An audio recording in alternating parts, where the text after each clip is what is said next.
और इटली के रोम में आए बवंडर ने सब कुछ तबाह कर दिया है। जहां एक तरफ अचानक बवंडर और मूसलाधार बारिश ने भारी तबाही मचाई, तो दूसरी तरफ सिसिली में तापमान गर्मियों के सामान्य औसत से काफी ज्यादा ऊपर है। तस्वीरें राजधानी रोम की हैं, जहां अचानक आए भीषण सुपरसेल तूफान और बवंडर ने कहर बरपाया। तेज हवाओं के कारण कई पेड़ सड़कों पर गिर गए, कई सड़क किनारे खड़ी कारें पेड़ों के नीचे दब गईं। इतना ही नहीं, इमारतों को भी भारी नुकसान पहुंचा है। इस तबाही ने लोगों को परेशान कर दिया। पेड़ और बिजली के पोल गिरने की वजह से सड़कों पर यातायात ठप हो गया। दमकल और नागरिक सुरक्षा विभागों को पेड़ों को हटाने, फंसे हुए लोगों की मदद करने के निर्देश जारी किए गए हैं।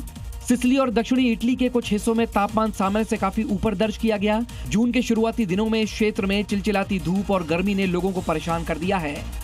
बात करते हैं स्पेन की, जो इस साल बहुत ज्यादा गर्मी का सामना कर रहा है। यहाँ मई महीने में ही ज्यादातर तापमान की वजह से 101 लोगों की जान जा चुकी है, जो पिछले 10 साल में रिकॉर्ड स्तर पर दर्ज की गई है। एक्सपर्ट्स इसे जलवायु परिवर्तन का बढ़ता प्रभाव मान रहे हैं, भविष्य के गंभीर खतरे की चेतावनी मान रहे हैं। स्पेन में 2026 के दौरान गर्मी में होने वाली मौतों ने नया रिकॉर्ड बना दिया है।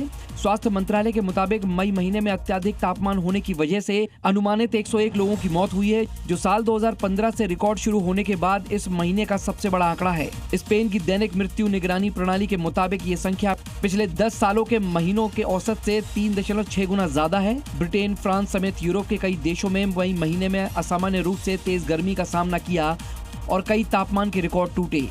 अमेरिका के हवाई में किलाउआ ज्वालामुखी के 48वें विस्फोट के दौरान अचानक से लावा फव्वारे की तरफ फूटने लगा और ज्वालामुखी के ऊपर कुछ समय के लिए बवंडर जैसी स्थिति बन गई।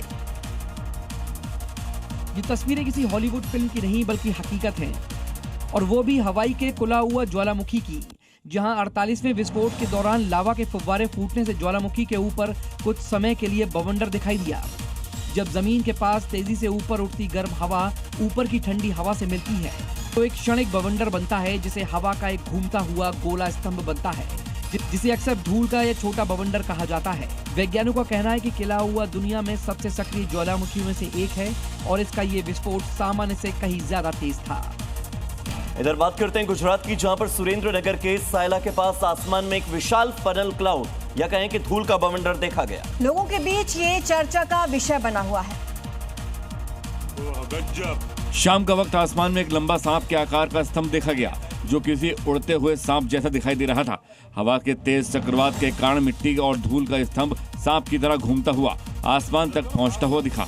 इस अद्भुत नजारे को देख लोग हैरत में पड़ गए। खेतों के बीच अचानक दिखाई दिया दुर्लभ तस्वीर को लोगों ने अपने कैमरे में रिकॉर्ड कर लिया।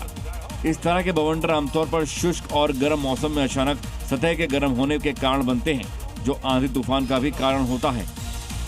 चीन के जियांगसू प्रांत से, जहां पर मौजूद स्क्रैप रिसाइकलिंग गोदाम में भीषण आग लग गई और आग ने देखते ही देखते पूरे कैंपस को अपनी चपेट में ले लिया है। ये बड़ी तस्वीर, बड़ी खबर चीन से आ रही है, जहां पर जियांगसू में अचानक से आग का तांडव देखने को मिला है। लेकिन वहां पर दमकल विभाग की टीम मौजूद है। आग बुझाने की कोशिश की जा रही है। हालांकि हादसे की वजह क्या रही, इस बात का खुलासा अब तक नहीं हो पाया है। इंडोनेशिया में लगातार हो रही मूसलाधार बारिश ने भीषण बाढ़ का रूप ले लिया। कई शहर और गांव पानी में डूब चुके हैं। हजारों लोग प्रभावित हो रहे हैं। इंडोनेशिया के कई शहरों में लगातार हो रही भारी बारिश की वजह से बाढ़ के हालात बन गए हैं। बाढ़ के पानी ने कई गांवों को अपनी चपेट में ले लिया है, जिससे जनजीवन अस्त व्यस्त हो गया है। घरों, सड़कों और खेती की जमीन में पानी भर जाने से लोगों को भारी परेशानी का सामना करना पड़ रहा है। स्थानीय प्रशासन, राहत एजेंसियां प्रभावित लोगों को सुरक्षित स्थानों पर पहुंचाने में जुटी हैं। बचाव का काम लगातार जारी है। प्रभावित इलाकों में राहत सामग्री भी पहुंचाई जा रही है।